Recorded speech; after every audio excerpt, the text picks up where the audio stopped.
అంజలి, తప్పని ఎందుకు అనుకుంటున్నావు? ప్రతి ఒక్కరికి ఒక పర్సనల్ లైఫ్ ఉంటుంది.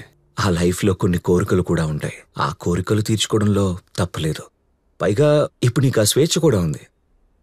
కాదు, ఒక అమ్మాయికి సమాజానికి సమాధానం చెప్పాల్సిన అవసరం ఉంది.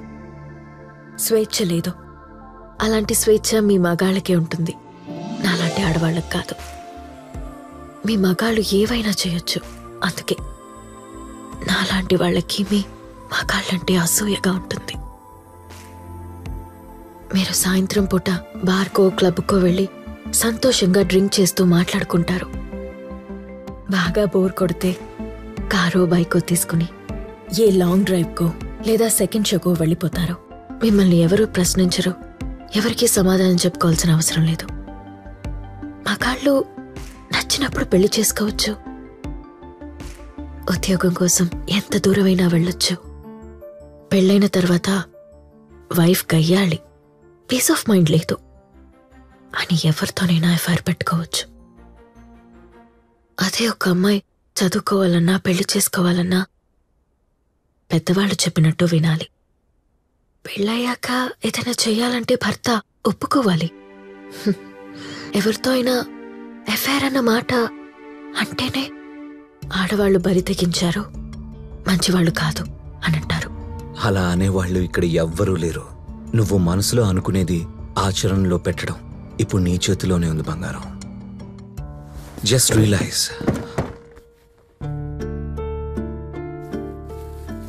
కనికరించాల్సిన దేవతే ఇలా కాలదనితే నేనేమైపోవాలి? దేవత, కోమలి, సుకుమారి, ఇంటికి దీపం ఇల్లాలు, ఇలా చెత్తా చెదారాలు అన్నీ పోగేసి రకరకాల మంత్రతంత్రాలతో, రకరకాల మాటలు, సూత్రాలు, సాంప్రదాయాలతో శక్తిని బంధించినట్టు స్త్రీలను బంధించారు. ఇప్పుడు నువ్వు నన్ను బంధిస్తున్నావు.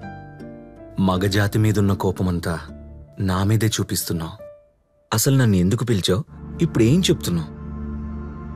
ఆశ పెట్టి తీర్చకపోతే చాలా పాపం తెలుసా? అబ్బచ్చా, ఇదే గ్రంథంలో ఉంది బాబు.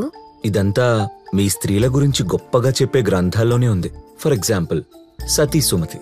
ఆమె తన భర్త వేశ్య కావాలని అడిగినప్పుడు భర్తని గంపలో ఎత్తుకుని వేశ్య ఇంటికి తీసుకెళ్ళిందట. అవునా? మరి అదే భార్య నాకు పలానావాడు కావాలి అని అడిగే స్వేచ్ఛ ఆడవాళ్లకుందా? ఒకవేళ అడిగితే ఏ మగాడన్నా తన భార్యని గంపలో కాకపోయినా మామూలుగా అయినా తీసుకెళ్తాడా? పోనీ తీసుకెళ్లాడని ఏ గ్రంథంలో అయినా ఉందా? అలా లేదు కనుకనే ఇలా బ్యాక్ డోర్ ఓపెన్ చేయాల్సి వస్తుంది. అయినా మాటలతో కాలక్షేపం ఏంటి? ఇక్కడ ఎవ్వరూ లేరు. ఇది మన ఇష్టారాజ్యం. కొన్నిసార్లు ఇష్టం ఒక్కవైపే ఉంటే సరిపోదు. గాలిపటం ఎగరాలంటే గాలితో పాటు దారం కూడా అవసరం. అలాగే ఇష్టం కూడా రెండు వైపులా చూపించినప్పుడే దానికి అర్థం ఉంటుంది. మీ అబ్బాయిలు లవ్లో పడేయడానికి చూపించే ఇష్టం ఓకే చెప్పాక చూపించరు. పెళ్ళైన కొత్తలో ఉండే ప్రేమ కొన్నాళ్ళకి తగ్గిపోతుంది. ఒకప్పుడు నీకు ఈ డ్రెస్ బాగుంది, ఈ కలర్ బాగుంటుంది అని చెప్పేవాళ్ళు కొన్నాళ్ళకి ఏం వేసుకున్నావో కూడా చూడరు. ఏదైనా మాట్లాడితే వినడానికి కూడా ఇష్టపడరు. పైగా పేపర్ చదువుతున్నో టీవీ చూస్తున్నో వింటున్నట్టు నటిస్తుంటారు. ఎప్పుడు చూసినా ఫోన్ చూస్తూనో వర్క్ చేసుకుంటూనో గడిపేస్తూ ఉంటారు. కానీ ఒక అమ్మాయి ఇతనే నా భర్త అనుకున్నాక ఆ అమ్మాయి చేసే పనులన్నీ వాళ్ల కోసమే, వాళ్ళ చుట్టూనే ఉంటాయి. కానీ ఈ ఇష్టం ఒకవైపే చూపిస్తూ ఉంటే కొన్నాళ్ళకి పక్కనే ఉన్నా మనకి ఎంతో దూరంలో ఉన్నట్టు అనిపిస్తూ ఉంటుంది. ఎస్, అలాంటి దూరం మనుషుల్ని విడదీస్తుంది, ఇష్టాల్ని కూడా మార్చేస్తుంది. నాకు కూడా నా గర్ల్ ఫ్రెండ్ రమ్య అంటే చాలా ఇష్టం. అవును, ఏమైంది మీ ఇద్దరి మధ్య? ఫోన్లో ఏదో చెప్పావు.